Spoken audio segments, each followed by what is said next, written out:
Hello and welcome back to another Overall Nerds video. This time we're talking about Superman Lois Season 2.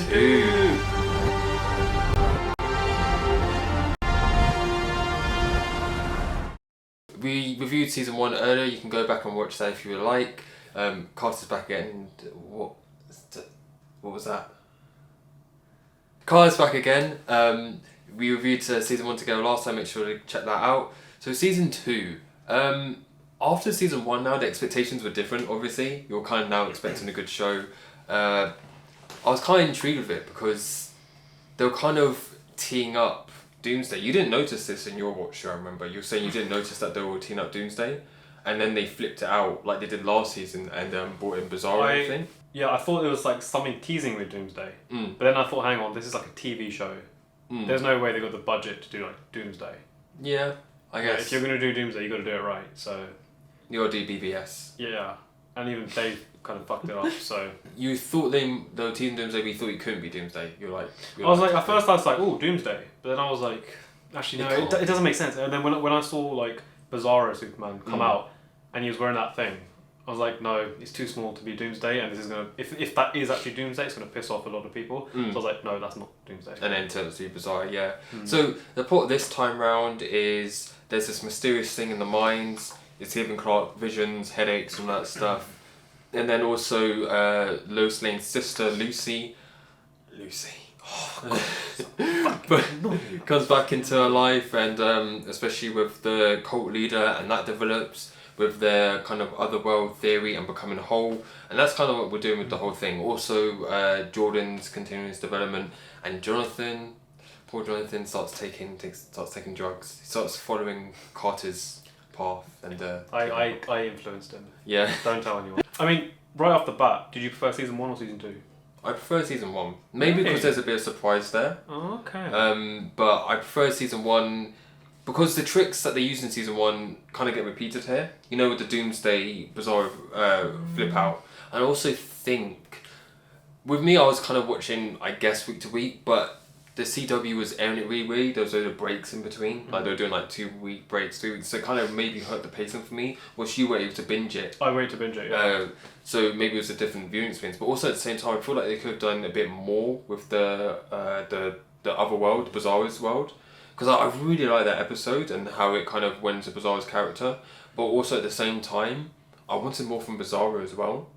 Yeah, I feel like there was a lot of potential with Bizarro Superman, and they just killed him off. I was like, really? Like, I wanted more from that. Especially with where the season goes with bringing Bizarro's Jonathan, and I think you really could have tied up Bizarro's character arc with him kind of making peace with Jonathan maybe at the end, something like that. But yeah, I mean, overall I did like it. I liked Taro and how his inclusion into it. I liked the idea of kind of like Superman becoming a property of America. I thought that was kind of like a cool... I feel like, they could have touched up on that more. Because he's at the beginning, he's like, you've got the letter S on your chest. I can't remember the exact dialogue.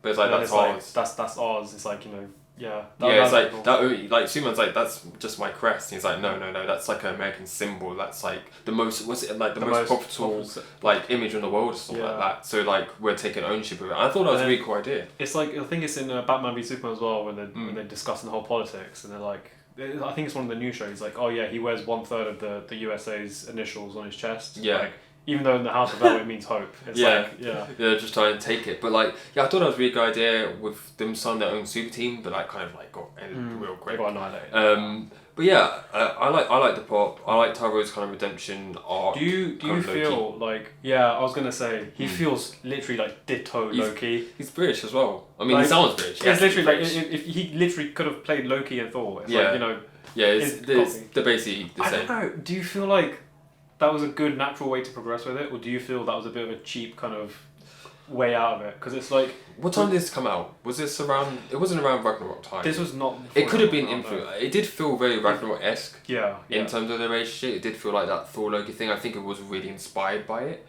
I don't mind it because it's a nice dynamic to have. And it might be a cool way, especially if he stays the anti-hero route. Like with Loki, he's become basically a full-out hero. If they keep Taro in terms of like the morally grey, I think that'd be pretty cool. But we'll have to see what they do with like season 3. Yeah. I But, mean, I yeah. kind of like that he was finally becoming to the good side. I mean, I kept seeing so many parallels with him and Loki. Like, you know, in Thor 1 and Avengers 1, you got Loki being super evil. Mm. And then Thor 2, you know, he's finally developing, becoming more Yeah. towards the good side. This is the same here, you know, Morgan Edge, full on evil this season, Mm. finally becoming good. And towards the end, he's literally almost a good character. And it was kind of nice to see that him and Cal have kind of become brothers. Yeah. And that's the ending cool. as well. When he gifted the Jeeps to Jordan and Jonathan. Like, Yeah. Oh, that was I really love good. when Clark just shouts into the sky because he thinks because he can just hear him. It's like not cool now, but Yeah. this show is really about family. It's about family dynamics. Like you have the Lana arc going on with her family with what's his name? Can't remember the dude's name. Carl. But Carl Carl. cheating on her and everything. That that breaking up the family. Then you have Clark's just family issues with their secrets and all that stuff. So like it was very family oriented season. Yeah. I feel like that whole Kyle thing was kind of. You didn't I like feel it? like they. I mean, I didn't liked mind it. I feel like it just came out of nowhere because it's like in season 1, right? Kyle comes off. When I saw him first, I was like, yeah, I wouldn't be surprised if in season 1 they had kind of introduced a plot where he was cheating. Like he seems like not to judge, but he kind of does seem like that kind of person, that character. But then like you went a whole season and like especially towards the end of season 1 where he's getting really defensive and angry, like, you know, I can't even protect my family, blah blah blah. Yeah. So I was like, okay, they're not going down that route. He definitely cares for his family. So I didn't really associate him with that anymore.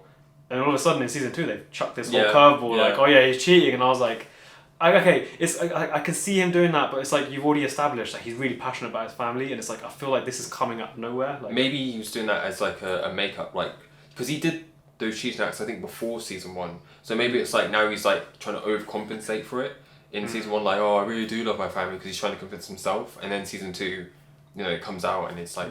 But I mean, I didn't mind that plot. It was separate, but I liked it because I kind of like those characters. What I did find weird was the Jordan's girlfriend at the start of the season, Sarah. yeah. Her coming back. That was weird. That's literally she went for a month and she's like, Yeah, cheating on you by the way. I guess It's someone. It's like you've literally ended season 1. You just got together. Yeah, you were so passionate for each other. And like literally a month later, you're like, okay, I want to avoid you. I kissed someone. Like, Yeah. Like really? Like really? And then like she's like angry at Jordan for like being like, oh, you won't talk to me. Talk It's to like, me. well, Like, what do you think's gonna happen? You know?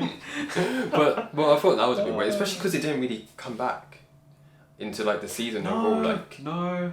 because you already had the natural separation with Jordan hiding his secret, so I feel like that was enough of a separation rather than putting in this like cheating plot. I don't think it helps her character, especially when she finds out her dad cheated. I thought that was the link. I thought, okay, she's gonna become one star. I don't remember any sort of plot line where she was like, oh, I did this too, blah blah blah. No, it was just like so. I was like, okay, so it wasn't for that, so it felt a bit weird. If there. anything, she kept hanging out with the girl she kept kissing. Yeah. And I was like, why would you do that? So I want us to be friends. Like, it's like you know, you can't really do that. It's like you're dumping someone, and you know that's the equivalent of like you saying a dog died, keep the body. Like, is it? Just the main villain, I guess, for this season was Parasite, which is like meant to be the comic book character's name. I thought she was alright. I mean, I hated her whole connection thing with Lucy and everything. Lucy was so fucking annoying. But in a good way? Like, no, do you not think in the a good actress way. did? I mean, okay, the actress, nothing. No, yeah, the actress was good, fantastic job. It's just the character of Lucy is like they get on and oh, it's so annoying. It's so frustrating because it's just like every time they try to talk sense into her, she's like, "Oh no, you're doing this. You're wrong. You've never wanted to see me throw." I'm like, you lied. Fuck off! Like just. Oh my god, it was. I like when you thought she was turning around and then she drugs the dad. Like, do you know what? I know this is horrible, but at one point I was like, do you know what, Lewis? I wish you just gave up on her and let her just be consumed. I was like, I don't really care anymore. Like, I did think like she was going through like that realizing she was wrong and then sacrificed herself at the end, but they kept her around, so maybe she has like a Tower Row redemption arc, maybe thing going on. But yeah, I think the villain was. It was interesting because when you have a character like Superman, your villains have to be mega powerful, and that's what she was. Like Superman couldn't even get near her because she would suck the energy out of him, all that stuff. So I think she served her purpose. I think Taro's just there because you have that more personal connection of the brother thing and Krypton and Clark being able to resonate more with that. Yeah. I think the conclusion of it was also a little bit weird. Like I thought it was epic when he went into the sun and became like Superman Prime, and like it was like you want the energy or whatever. Take it, just like. It's like she's taken all the energy and he's still got so much more. Yeah. Like, bam. that is the most powerful version of Superman. Yeah. In any form of visual media we've seen. Like, more than Christopher Reeve's, Henry, like anything. Like dude is sun dipped. You know, he's full on like. Yeah, it was a short resolution. I still don't understand what he did at the end. When he freaking... I think he punched two planets apart. Do you know what? I think that's what they're trying to say. When he started spinning really fast around the Earth, I thought they were going to do like a Superman 1 where he kind of reverses time. But I was like, I don't know, like, are they going to redo something like that cringy? Bit, a bit cheesy, a bit campy. And I was just like... And he does that. I mean, he looked epic. I just don't know what's going on. He looks so good. Like, season 2 did hold up on season 1's quality, I will say. Yeah. There's just one thing if we're going to close out the video. I am worried they might be falling into a bit of a formula, because that's what CW shows normally do. Flash season 1, you know, you have this character that you seem to like, turns out they're the main villain. Flash season 2, character you seem to like, turns out they're the main villain. Even season 3 kind of did it. So now I really hope Superman Lois season 3 doesn't kind of follow the same tracks of like giving you, say, like, I don't know, it says, oh, Lex Luthor's back again, and it turns out it's not Lex Luthor or something like that. You know, like just repeating the same tropes that they've done these past few seasons. I mean, the ending did set up like, oh yeah, this guy killed John Henry Irons on this Earth. Yeah. So automatically we know he's a villain. Yeah, so I guess that they're trying to do something different. I don't know if he's going to be enough. Like, it just seems like a random cartel member, but I guess he's going to be more. I feel like it'd be more, because I feel like this season as well, it kind of established that things can hurt Superman. Like that bit where Ali almost killed him. Yeah. He wouldn't have his powers. That bit was really shocking. Yeah, that was really cool. That was like, oh shit, like, you know, Jordan stepping up, him getting his powers, like, all those episodes, all those things were amazing. Yeah, when he first learns to fly, I was like, oh yeah. So like, they're really great highs for a season for characters like Jordan, Clark himself, and Lois. I think that just gave a great performance with what she had to do with Lucy and everything like that. So yeah, season 2. Another solid season. What did you guys think? Comment below your thoughts. Subscribe so you can see more videos. Subscribe to my channel. Follow me on Instagram. My name, Kartar. You did this last time. Peace.